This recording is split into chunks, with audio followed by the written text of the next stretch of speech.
Kaya na naman, so balik na naman tayo sa ating video. So ngayon guys ay update ko na naman po kayo sa ating amplifier natin na si CKTB21 mini amp, and then yung ating speaker natin. So ayan siya. So bali nakatakip yan kasi for the safety. So ayan siya guys. So iwas sa mga bubuyog. So ayan, iwas sa mga peste na nanggano yan. Pumapasok dito yung mga bubuyog at tapos gagawan pa yan ng ano yan, ng daga or lupa. Ayan. Kaya tinakpan ko siya. So ayan. Bali na video natin to nung nakaraan na last video. So gamit yung ating sub tapos yung mid-high natin. So ngayon guys, at ito na naman yung ating amplifier. So buksan na natin siya. So ayan. So ito siya yung itsura ng ating CKTB21 na mini amp. So ayusin natin yung camera. So ayan siya guys. Para malinaw. Ayan. So simple naman yung connection niyan. So plug and play, lagay mo lang dito sa yung output niyan. Tapos meron siyang output dito. So ayan, linagyan ko siya tapos dinikatan ko lang. So ayan. Bali marami pa yung nagtatanong sa ating comment section, lalo na sa Facebook. So kung how much ba yung isa nitong amplifier na to. So ayan, nailink ko na yun sa description box yung last video ko. So papakita ko rin sa inyo kung magkano ba yung price niyan. So ito siya. Nasa 468 pesos po yung isang piraso ng ating amplifier. So mini amp lang yan. So ito siya, yung mga kasam niya, meron siyang screwdriver. So ang wala lang dito is yung power supply, yung power adapter. Then yan guys yung ating assemble niyan. So ito yung laman niyan. So yan. Yan yung pinakaloob niya ng ating mini amp niya. So bali yung nagtatanong sa atin, 468 po yung isa. So ilalagay ko lang ulit sa description or sa comment section. So yan. Bali buksan natin siya kasi dati binuksan ko na to dahil lininisan ko yung loob nito. So ngayon ipapakita ko rin po sa inyo. So bali nawala yung ating screw natin. So naghanap tayo ng maliit na screw. So same naman yung ano natin, yung size niyan. So ayan. So ingat-ingat lang kasi yung mga screw natin. So yun o, ang liit. So itagilid na natin. So ito siya guys, yung ating laman niyan. Buksan natin. Ayan. So ayan guys yung ating loob niyan. So meron siyang malaking capacitor. Tapos ito is mga resistor ata to. So 5 pairs, 1, 2, 3, 4, 5, 6 pala. 6 pairs. Tapos sa mga resistor, ang liliit. So konting ingat lang to sa mga ano, konting ingat lang to sa mga resistor, pero madali lang ata tong maayos. So yan lang yung laman niyan. So dito is malaki yung capacitor. So I think di ko lang alam kung ilang watts to. So ilang volts pala. Parang 40 volts ata to. Tapos ito yung ano niyan, yung 12 to 24. So same yan, pati itong isa. Tapos meron siyang parang diode ata to. Itong dalawang ito. Tapos dito is mga output ng speaker. Tapos dito yung I think siguro Bluetooth to. Yung Bluetooth na antenna. Yan o. Yan yung Bluetooth antenna. Yan. Ano yan? Naka-sign. Tapos dito is naka AUX or pwede siyang inputan ng cellphone or DVD. So yan lang yung alam ko lang dito. Tapos dito sa mga volume controls, yung mga volume controls natin. So itong dalawang ito is sa subwoofer tong control niyan. Tapos itong dalawang volume or tatlo is ito yung main volume niyan. So nandito yung treble at saka yung bass. Ito yung master volume. So yun lamang yung alam ko lang dito. Tapos ito laki ng heatsink. So sulit naman yung ano niya, sulit naman yung tunog niyan. So may napansin tayo kasi dito kasi matagal ko na tong nagagamit. So parang humina yung ating bass nya. So siguro sa power supply naman yung kinakapos, or sadya talaga sa ating board. Pero okay naman yung tunog niyan. So ang ginagawa ko na lang, yung bass natin is ginagawa ko na siyang 3 o'clock.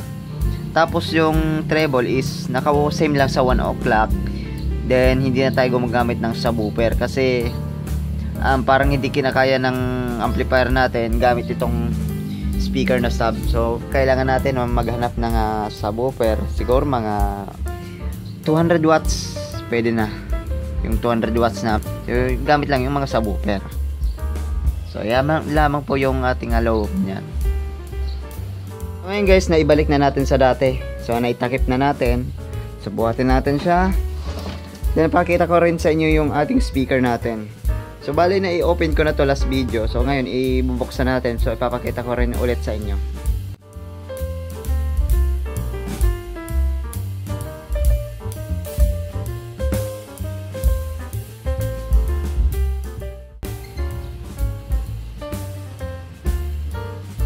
So guys, ito yung ating speaker natin. Tapos yung ating mid-high. So yan siya. So yan, medyo marumi na yung ating background natin. Yan o.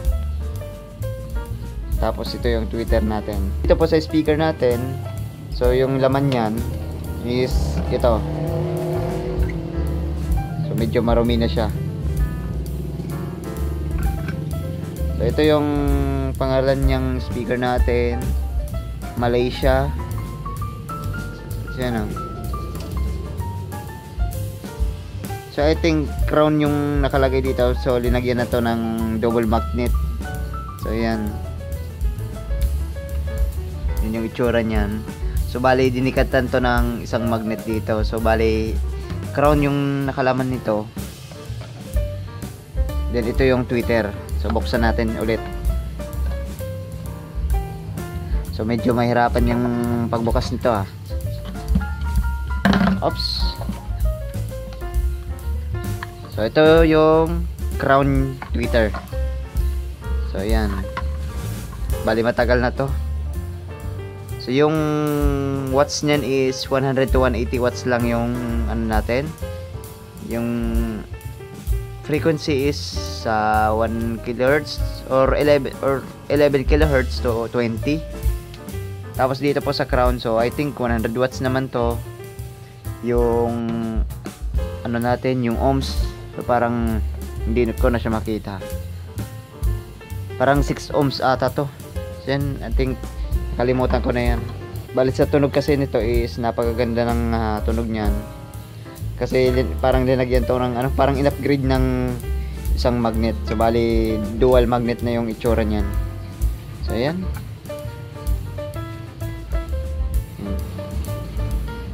Tapos sa capacitor, yung capacitor na gamit natin is capacitor doon ng electric fan. So I think dadagdagin ko pa to ng isa pang resistor dito. So may naka-standby na tayo isang resistor dito. So hanapin natin. Bali ito siya guys. So ayan. So I think 10 watts, 3.3 ohms. Medyo malabo yung camera natin. So ayo, yan. 10 watts, 3.3 ohms. So yan sana yung ating ilalagay dito sa ating ano natin dito sa positive side. So baka next video natin is lalagyan ko na siya ng resistor. So baka next time na kasi wala tayong gamit or wala tayong soldering paste. So ayan, balik na natin ulit. Then sound check na natin to. So ito siya guys. So well done na yung ating speaker natin. Then magsa-sound check na tayo. So bali sa sound check tayo sa baba kasi medyo tanghaling tapat. So baka mapagalitan tayo ng kapitbahay. Source yung ating NSS power supply or power station. Then ito yung ating charger na 18 volts. Ayan. At magsa-sound check na tayo. So, peace. So, ngayon guys ay nasa outdoor na tayo. So, yung ating speaker natin. So, nakalatag lang sa mesa. So, siya guys. And sa starting natin. So, hintayin natin na mag-power. So ayan, may power na. Then dito sa ating main volume, ito yung on off niyan. Then yan, may ilaw na yan. Then diretso na tayo sa connections. Yung ating connections, click natin yung Bluetooth. So mahina yung brightness natin. Then on si Bluetooth, hanapin natin yung WC BTS BT 5.0. So ayan siya guys, ay naka-connected na. And then punta tayo sa ating YouTube. Yung ating YouTube natin, patugtugin natin si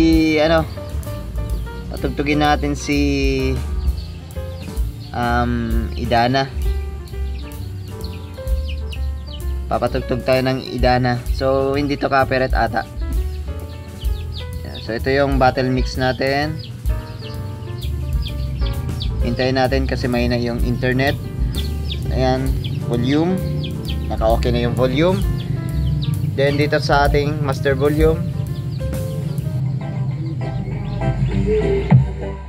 yan, lakas. JBR, Jason B.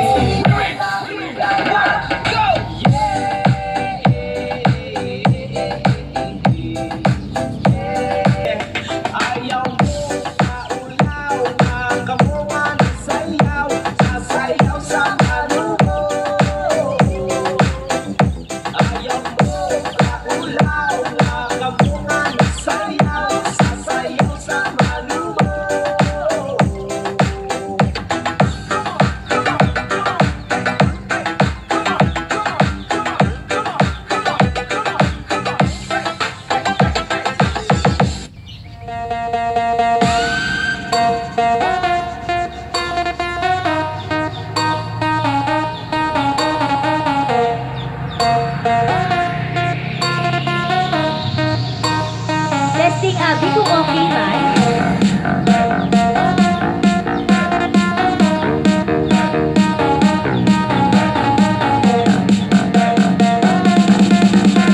DJ Twister, Live Remix.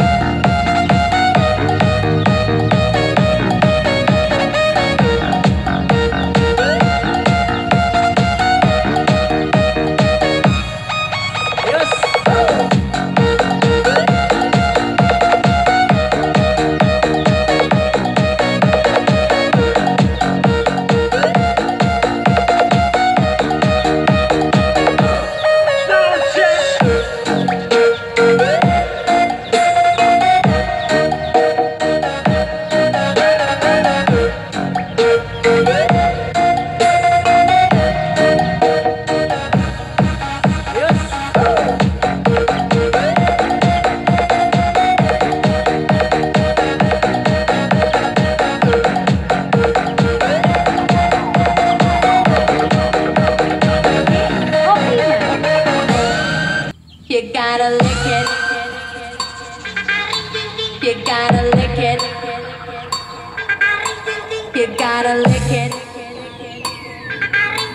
You gotta lick it. You gotta lick it. You gotta lick it. You gotta lick it.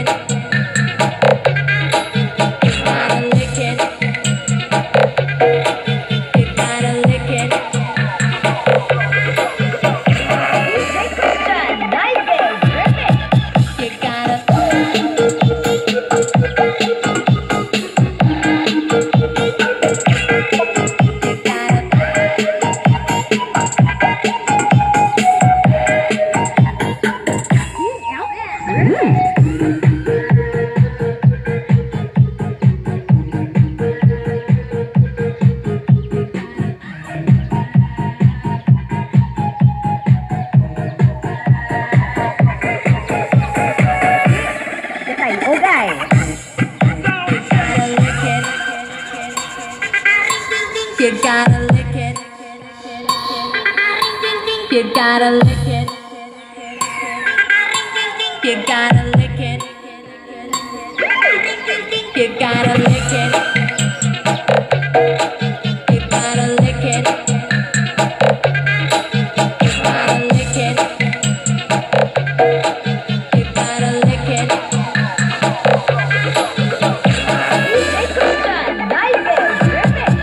You gotta. You gotta.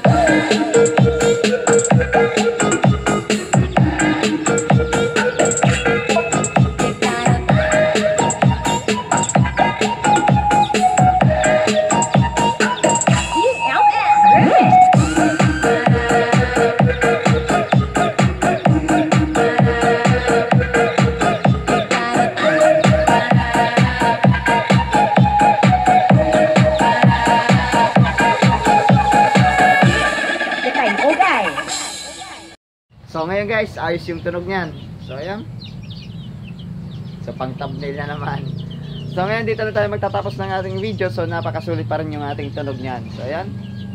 So thank you for watching na naman. So next time na naman ulit. So bye bye.